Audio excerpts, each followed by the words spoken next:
Et alors, un beau jour, la bourgeoisie est réveillée par un formidable choc en retour. Les Gestapo s'affairent, les prisons s'emplissent, les tortionnaires inventent, raffinent, discutent autour des chevalets. On s'étonne, on s'indigne, on dit « Comme c'est curieux, mais bon, c'est le nazisme, ça passera. » Et on attend,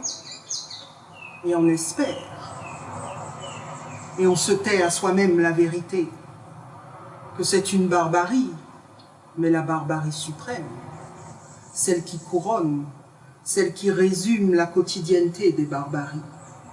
que c'est du nazisme, oui, mais qu'avant d'en être la victime, on en a été le complice, que ce nazisme-là, on l'a supporté, avant de le subir. On l'a absous, on a fermé l'œil là-dessus, on l'a légitimé parce que jusque-là, il ne s'était appliqué qu'à des peuples non européens. Que ce nazisme-là, on l'a cultivé, on en est responsable, et qu'il s'ouvre, qu'il perce, qu'il goûte, avant de l'engloutir dans ses eaux rougies de toutes les fissures de la civilisation occidentale et chrétienne.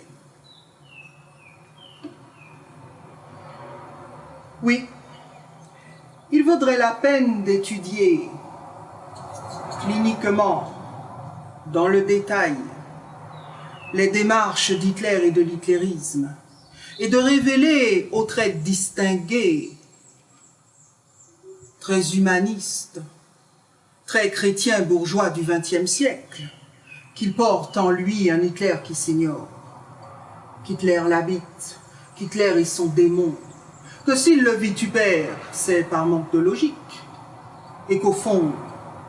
ce qu'il ne pardonne pas à Hitler, ce n'est pas le crime en soi, le crime contre l'homme, ce n'est pas l'humiliation de l'homme en soi, c'est le crime contre l'homme blanc, c'est l'humiliation de l'homme blanc, et d'avoir appliqué à l'Europe des procédés coloniaux dont ne relevaient jusqu'ici que les Arabes d'Algérie, les coulis de l'Inde et les nègres d'Afrique.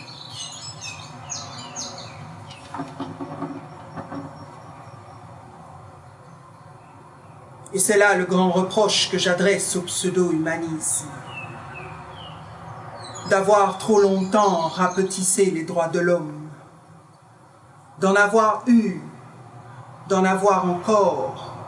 une conception étroite et parcellaire, partielle